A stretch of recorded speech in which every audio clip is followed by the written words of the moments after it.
En matière professionnelle, j'ai pu constater une chose, que ce soit en montagne ou en mer, les animaux qui nous entourent, il y a un message prodigieux. Le message prodigieux, je vais parler de la mer, c'est quand même quelque chose de fantastique. Pour faire une huître que l'on mange à Noël, il a fallu 7 ans à la nature pour la faire. En un an, elle va puiser, elle va s'agrandir, elle va agrandir sa maison ambulante, la coquille, elle va la réparer par l'intérieur, elle va également s'agrandir d'une manière assez extraordinaire et quand on va la consommer, il aura fallu 7 ans à la nature pour la faire. Il aura fallu pour une huître 560 tonnes d'eau de mer pour distiller, pour justement canaliser tous les 90 oligo-éléments de la Terre. Et cette réparation, c'est réellement la magie du sang. Le sang, c'est par l'écume de la mer, quand il y a une petite particule, l'huître va faire une nacre et elle va produire une perle précieuse. Donc le plus grand, le plus beau cadavre que la nature donne, c'est une perle précieuse dont les invertébrés en font, sans exception, que ce soit les palourdes, que ce soit les moules, ils forment les, les petites perles en miniature. Mais les véritables perles en miniature, on les retrouve dans l'océan Pacifique. Il y a des fermes à huîtres au Japon. Et les Japon, ils sont très minutieux pour produire des perles blanches incarnats, ou alors des perles brunes. Ils sont véritablement des spécialistes et des gens qui font vraiment un travail minutieux. Bon. Là, ces perles et ces nacres, c'est l'écume de la mer. Et l'écume de la mer, que ce soit huîtres, coquille Saint-Jacques, palourdes, praires,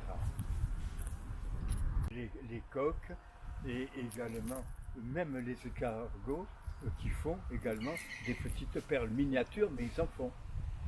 Voilà. Et alors là, c'est le sang de la mer, hein, qui élabore les précieuses maisons ambulantes des invertébrés. Et il y a une science qui étudie tranquillement ce que c'est que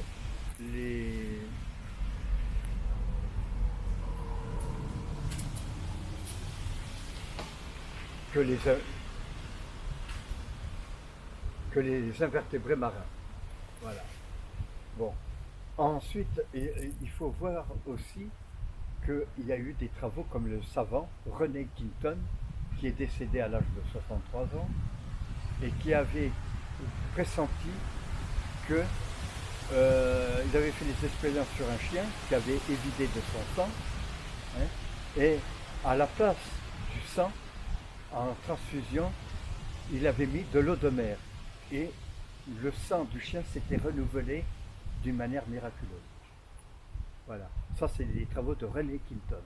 Et en matière de téléasothérapie, il y avait des gens qui avaient eu des grosses cicatrices, que ce soit en matière de lupus ou des maladies incurables, et que réellement, par le sérum de René Quinton, il y avait une auto-réparation tout à fait spécifique, voire miraculeuse. Dans les vidéos, J'ai parlé des éléphants, j'ai parlé des rhinocéros, j'ai réparé, non, j'ai, disons, parlé sur les hippopotames, à savoir qu'une incisive d'éléphant, bon, c'est quand un éléphant qui atteint 120 ans, c'est une défense qui peut peser 70 kilos chacune. Et alors, euh, comment qu'elle se fait cette défense? En réalité, un éléphant va prendre plusieurs centaines de kilos de fourrage chaque jour. Que ce soit fourrage, que ce soit les essences forestières. Et c'est par le sang de l'éléphant que la défense de l'éléphant s'élabore. Et alors s'élabore, et ce sont des cellules spécialisées pour réparer par l'intérieur l'ivoire, que l'ivoire s'accroît, hein, journellement même et molécule par molécule, cellule, ça devient une véritable défense.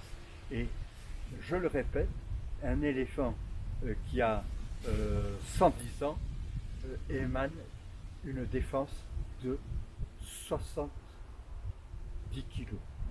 Une défense de 70 kilos. Et la défense sert justement à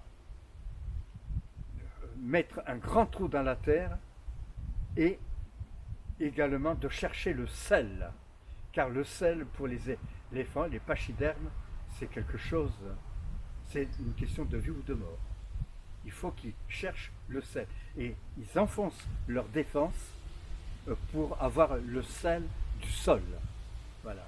Et alors, en plus, avec la trompe,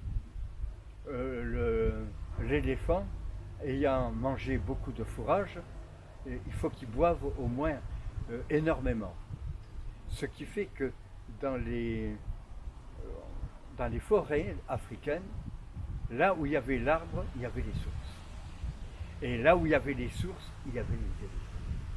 Et là où il y avait les éléphants, il buvait.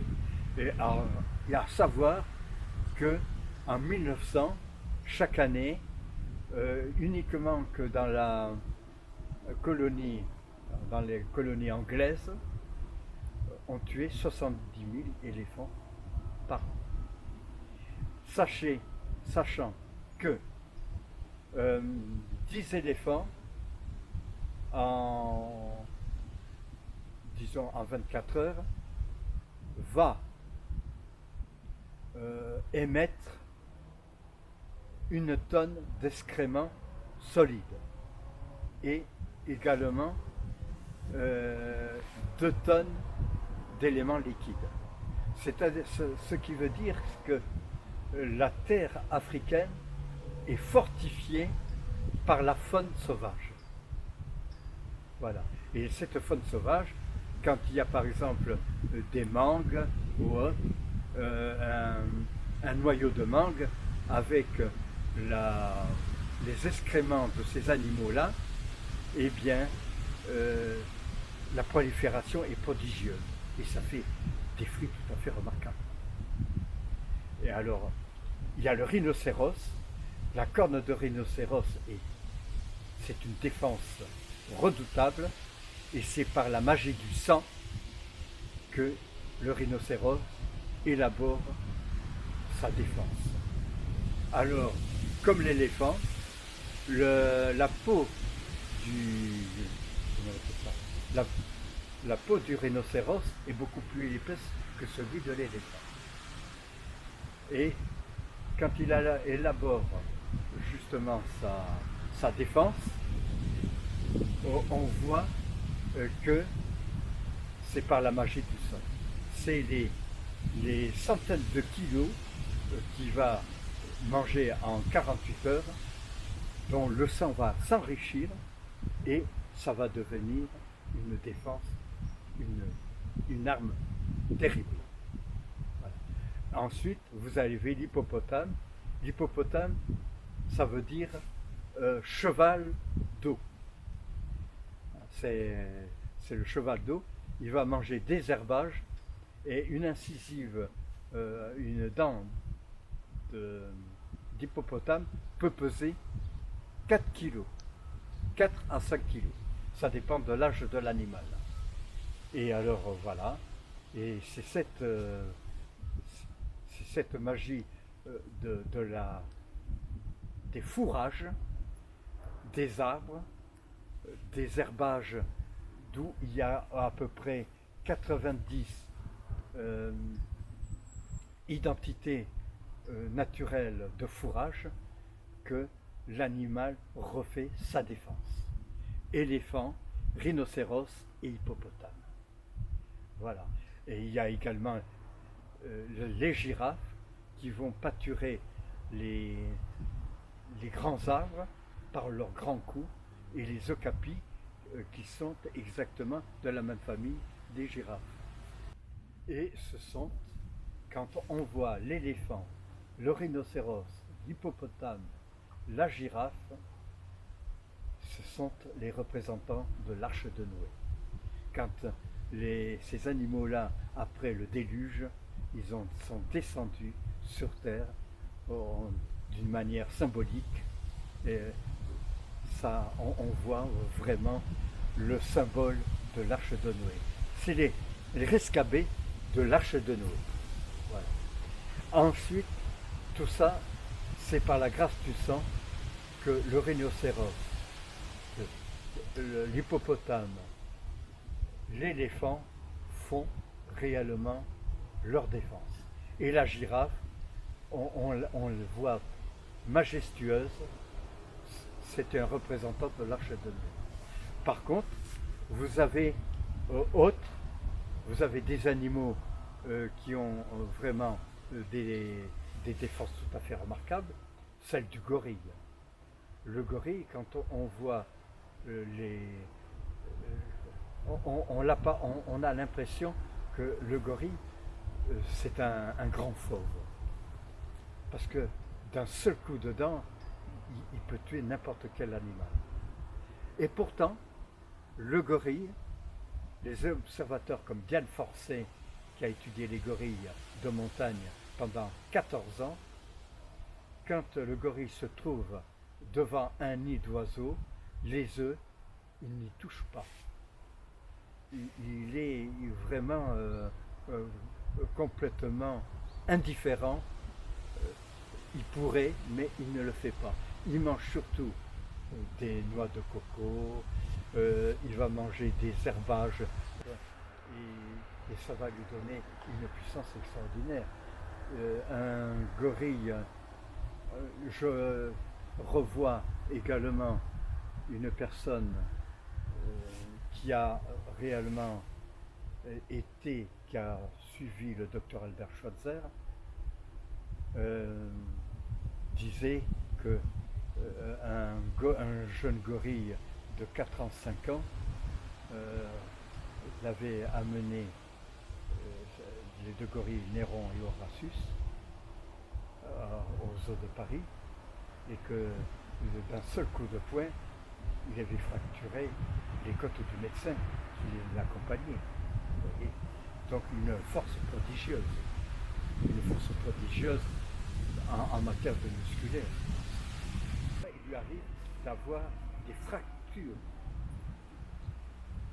des humérus et des cubitus. Et il y a eu des expériences des observations qui ont été faites. Hein, une femelle qui avait eu une fracture de mâchoire n'en souffrait pas, parce que le calme de ces animaux se refait miraculeusement en très peu de temps. Alors que pour l'humain, il faut faire des greffes, il faut faire comment on appelle ça, de mettre des broches dans les os, il faut refaire des opérations pour voir si le calme et autres, tandis que eux, ça se refait naturellement. Voilà. Et ensuite, on a l'orang-outan qui est un petit peu le gorille asiatique. C'est le plus grand mangeur de fruits au monde. Voilà. Il mange que des fruits Mais il y a eu une chose, le genre humain a détruit les arbres fruitiers dont les orang-outans se nourrissaient pour faire des plantations du palme d'huile.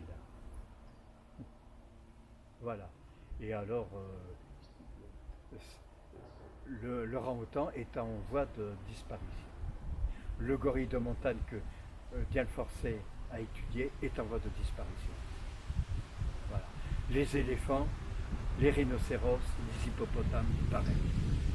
Par contre, le genre humain,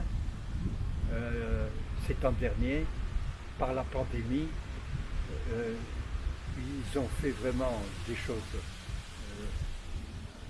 assez particulières pour soigner les gens, que en détruisant la mer, les océans, les rivières, les forêts, les incendies de forêt, les exterminations des animaux, c'est notre propre perte qui est signée. On pourra, disons, construire des laboratoires ultra spécialisés, on ne pourra jamais remettre ce qui a été détruit de la création. Et là, je pense que les gens qui se disent écologistes, ils devraient réfléchir un petit peu, parce que le problème écologiste, c'est un petit peu une étiquette politique. C'est tout. Hein, parce que quand on voit la puissance de la nature qui avait en 1900 jusqu'à la Première Guerre mondiale, il ne faut pas oublier que dans la Première Guerre mondiale, il y avait à l'arrivée des Occidentaux en Amérique, il y avait plus de 110 millions de bisons. Hein. En 1912, il n'en restait plus que 500. Et il a fallu des gens qui ont un petit peu d'âme, une âme tout à fait sensible, qui ont dit stop. Et ils ont essayé par mettre les derniers bisons au parc national de Houston, en Amérique. Et alors là, ça a été quand même assez remarquable. Mais on ne peut plus comparer les photographies de bisons quand les envahisseurs de l'Amérique ont débarqué et de l'Amérique les bisons d'Amérique à l'heure actuelle. Ça n'a rien à voir. Et la corne des bovidés, c'est également l'élaboration du sang. La corne des bovidés, comme les taureaux de course en corrida espagnol, ou les bœufs, les bovidés justement d'Amérique du Nord, tout ça, c'est pas l'élaboration du sang. C'est leur défense. Et on a pu constater qu'il y a des années au concours général agricole, ils mettent un produit spécial pour que les cornes des vaches ne poussent pas. Donc, au concours général agricole, les vaches sont sans cornes. Et ça, je l'ai vu à plusieurs reprises. Par contre, pour donner un premier prix aux bovidés, là, ils ont fait un effort, ils laissent les cornes des bovidés naturelles, pousser naturellement. Ensuite, ce qu'il y a, ce que j'ai trouvé aussi d'assez extraordinaire, c'est que il y a eu le braconnage, bien sûr, et il y a eu des cornes qui ont été saisies par milliers. Et par milliers, ces cornes-là, ça représente combien de tonnes d'arbres, d'herbages qui ont été vraiment récupérés dans les défenses. Et quelque chose d'invraisemblable, les gens ont mis le feu dans ces incisives d'éléphants ou bien de rhinocéros et autres pour les faire disparaître. Alors que c'était un ivoire pur et que l'on pouvait, mais lors des vidéos, j'ai fait voir les photographies des incendies d'ivoire, de défense d'éléphants qui ont été réduits en centre-ville. Donc, vraiment, les incohérences du genre humain, on ne peut plus les rétablir. C'est tout. C'est vraiment. On a l'impression que c'est vraiment. Ils sont en contradiction avec eux-mêmes. Voilà. Que ce soit scientifique, que ce soit chasseur, que ce soit. Ils sont en porte-à-faux avec ce qu'ils disent. Leurs paroles, ce pas des véritables paroles, ce sont des paroles tout à fait aléatoires. On est contre la chasse, mais on va à la chasse quand même. Voilà, ça fait bien. Voilà, ça fait un monsieur. Voilà, un monsieur qui a des problèmes de santé, et qui va se divertir pour tuer un renard, un blaireau qui n'a aucune chance de s'en sortir. Voilà. Ou bien alors on va mettre Giscard d'Estaing, peint à son âme. Bon, il allait à la chasse en Afrique, il payait des rabatteurs qui ramenaient les trucs et qui les tuaient. Donc, mais paix à son âme. Hein. Je ne fais pas de politique, mais Giscard d'Estaing a été en Afrique pour tuer éléphants, pour tuer et autres, et paix à son âme. Bon, il a tué beaucoup d'animaux. Il allait même en Pologne pour tuer le bison d'Europe. Hein. Et alors, bison d'Europe, une fois qu'il était abattu, le bison, il l'a porté en France comme trophée. Bon, voilà, j'ai l'occasion de temps en temps de venir à la mer. Je me rappelle du temps passé. Il y avait vraiment, quand on allait aux crevettes, les bouquets, ça ne manquait pas. On voyait frôler, on sentait, quand on rentrait dans l'eau, les crevettes qui venaient à votre rencontre, les bouquets également. Il y avait des petites limandes, il y avait des couteaux, il y avait des prêtres, des coqs, des palourdes. C'était vraiment un petit monde, une grande famille. Et alors, on avait aussi les vers de base.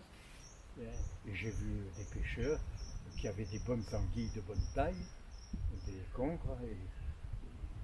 Mais alors, on mettait un hameçon, on pouvait pêcher une friture d'éperlan, qui était tout à fait vraiment non négligeable.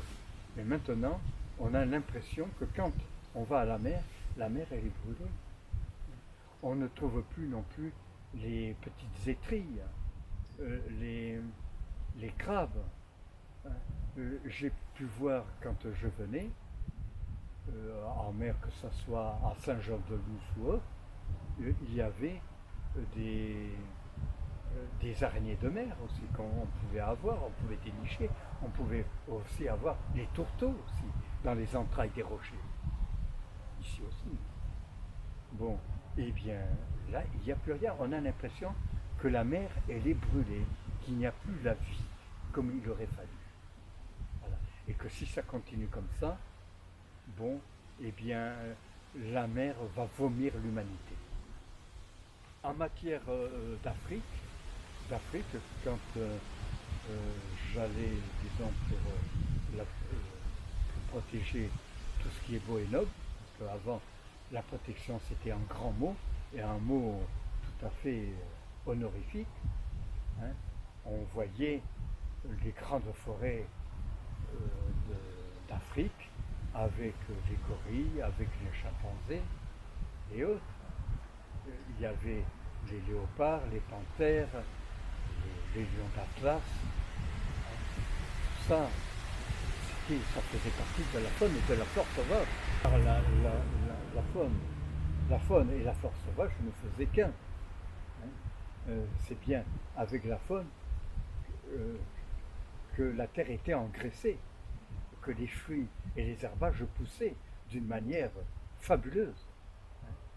Et alors là, ce que le genre humain a oublié, c'est que l'animal a automatiquement le droit d'avoir ce paradis terrestre que le Créateur a créé. Ce Créateur, bon, il a fait comprendre à l'homme qui était un gérant de la création et qu'il aurait fallu respecter l'espace vital de chaque animal, que ce soit éléphant, que ce soit tous les animaux de cette création. L'espace vital, c'est quelque chose, c'est une loi que l'on ne peut pas transgresser. C'est ça qu'il aurait fallu faire. Mais alors là, il a fallu construire des immeubles, il a fallu chercher l'or, il a fallu chercher l'uranium. On a fait de l'Afrique vraiment un désert complètement incompréhensible. Et puis alors là, on a fait vraiment des choses. On a détruit tout ce qui était beau et noble. Le docteur Albert Schweitzer, prix Nobel de médecine, non, prix Nobel de la paix, il avait dit si l'homme est en train de s'acharner à faire ce qu'il fait à la création, nous disparaîtrons. Hein. Nous disparaîtrons sans un nombre d'incertitudes et de questions. On va disparaître d'une manière que notre intelligence ne pourra pas, disons, comprendre ce qui nous arrive et ce qui arrive à l'heure actuelle, à la pandémie. Parce que là, de faire des incendies ou des exterminations des animaux sauvages, on est obligé de payer très cher le prix de notre civilisation, de notre, comment on pourrait dire, soi-disant prospérité. Parce que là, en Guyane, en déforestisant, chaque année, à chaque mois, ils sont en train d'extirper au ventre de la terre 30 kilos d'or. Et avec le mercure, donc ils empoisonnent les poissons du fleuve amazonien. Voilà. Voilà comment que c'est. Alors après on s'étonne, mais comment que ça se fait là où il y a eu faillite ci, il y a eu faillite ça. Qu'est-ce que vous voulez hein. Les faillites, c'est un petit peu l'homme qui l'a voulu. Hein. Vous savez, l'argent ne fait pas le bonheur, il contribue à un certain bonheur. Moi je me rappelle exactement quand on allait aux châtaignes, aux pommes, bon, on n'était pas riche, mais on était heureux de cueillir les pommes, les nèfles et les châtaignes. Hein, et d'aller à l'herbage pour les lapins, hein, et de faire, et quand on mangeait par exemple des œufs, hein, on donnait des coquilles d'œufs aux poules, hein, qui se régalaient pour refaire leur squelette, et même leurs œufs, propres œufs. Les coquilles d'œufs étaient avalées par les poules, que j'ai vues moi-même. Et puis voilà, ça dans notre chose. Et dans les rivières, il y avait les gardons, il y avait les vairons, il y avait les ablettes, les gardons, les carpes, les brochets. Bon, maintenant, ça va. Maintenant, c'est la pisciculture. On fait de l'élevage. Et ce ne sont plus les poissons sauvages que l'on aurait dû connaître et que j'ai connus. Les anguilles, hein, qui sont à Saraga, ils font des milliers de kilomètres pour pondre dans les fleuves d'eau douce. Bon, le saumon, hein, ils sont obligés de remonter les courants pour se reproduire. Donc la vie sur Terre est un mystère profond que l'on ne peut pas ignorer. Et il y a une, une chose aussi, il y a eu des grands savants qui ont, qui ont parlé sur le sang, et il y a eu Daven, qui était un grand Français, un savant, qui a travaillé sur le sang. Et que c'est lui qui a donné l'alerte à parler sur la microbiologie. Et c'est Pasteur qui a justement perfectionné toutes ces thèses et qui est devenu le père de la microbiologie française et mondiale.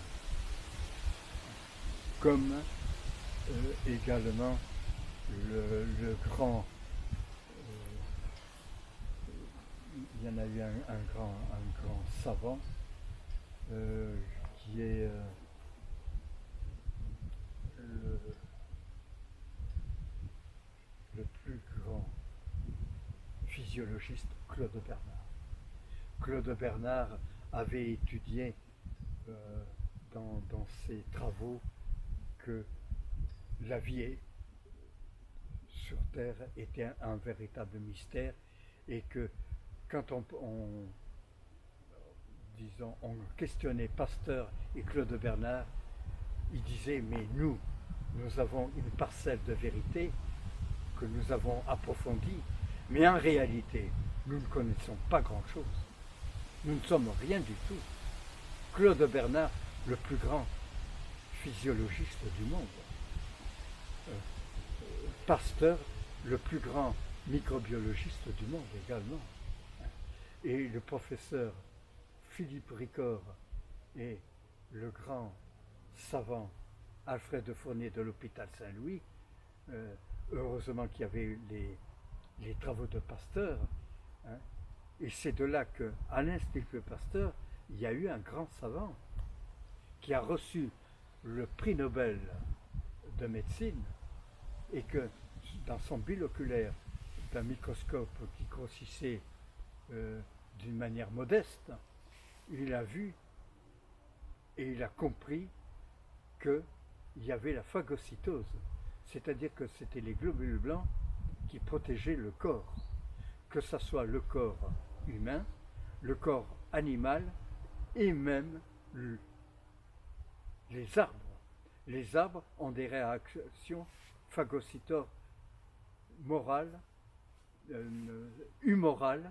Les phagocytes, c'est un sang, la sève élaborée et la sève brute, qui donne un sang végétal et qui combat justement les microbes et les maladies des arbres. Voilà, les maladies des arbres, ça a été prouvé par Elie Mechnikov, et qui a reçu le prix Nobel de médecine de l'Institut Pasteur.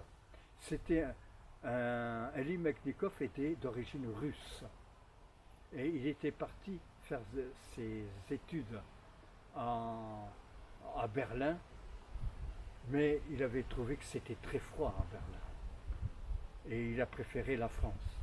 Et c'est de là qu'il a logé à l'Institut Pasteur et qu'il a trouvé le premier, la phagocytose, les premières barrières des microbes qui sont phagocytés par les globules blancs.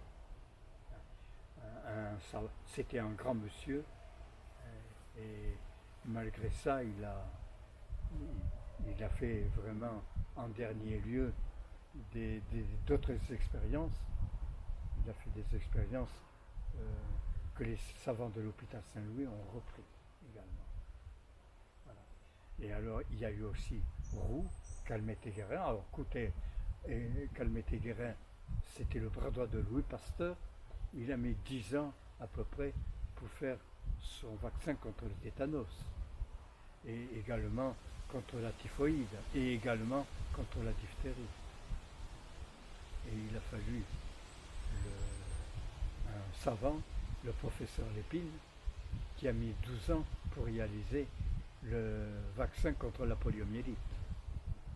Car la poliomyélite, c'était un virus qui a attaqué les cellules motrices de la moelle épinière et de l'encéphale. C'est les trois races. Et alors, il a réussi, après 12 ans de travaux, à réaliser le microbe, le vaccin contre la poliomyélite, qui était un virus et qu'il fallait le voir au microscope électronique. Voilà, exactement.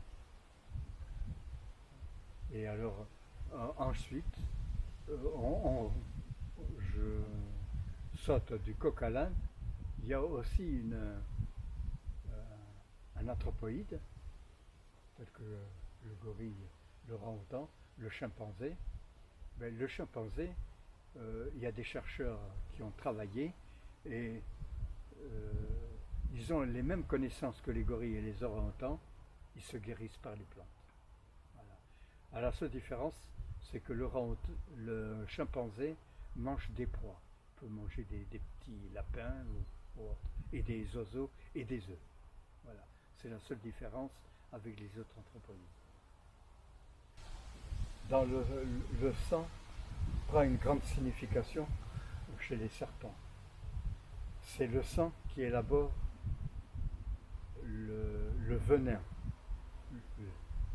Le serpent à sonnette est un serpent terrible sur le plan de vue piqûre.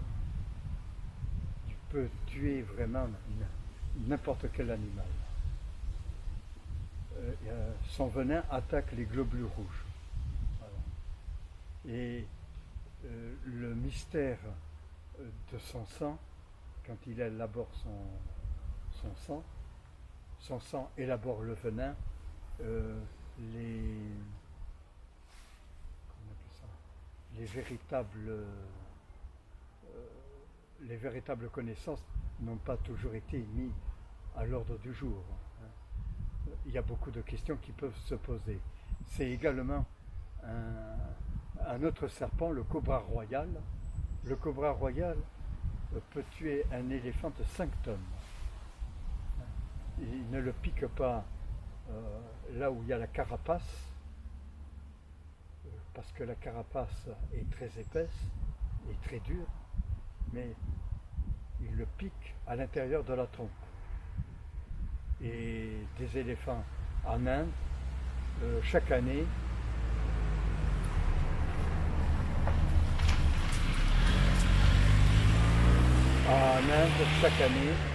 euh, plusieurs éléphants pesant 5 tonnes périssent. La piqûre est terrible aussi. Alors, le serpent à sonnette, il élabore son venin d'une manière assez mystérieuse, hein, et tue n'importe quel animal. Et le cobra royal, alors lui, il peut tuer plusieurs éléphants de 5 tonnes. Chaque année, il y a des éléphants de 5 tonnes qui meurent par les piqûres de cobra royal. Voilà. Et alors là, l'élaboration de son venin est très complexe. Il y a eu des savants qui ont essayé de voir clair, mais c'est une énigme. Par contre, là je me rappelle, il y avait il y avait 2 chiens, un chien de race, hein, qui avait été piqué par une vipère et il est mort pratiquement sur le coup. Par contre, il y avait un autre chien qui était, disons, un croisé. Il a survécu à la piqûre de la vipère, mais la bête, la chienne, était méconnaissable. Les chairs pendaient à droite et à gauche, mais méconnaissable. On avait l'impression que c'était irréaliste. L'ours est un seigneur des montagnes. L'ours ne craint personne. L'ours, on dit que on fait voir toujours l'ours en train d'aller vers les ruches. Mais en réalité, L'ours, c'est un sage. Il prend le miel, il prend la propolis, il prend la,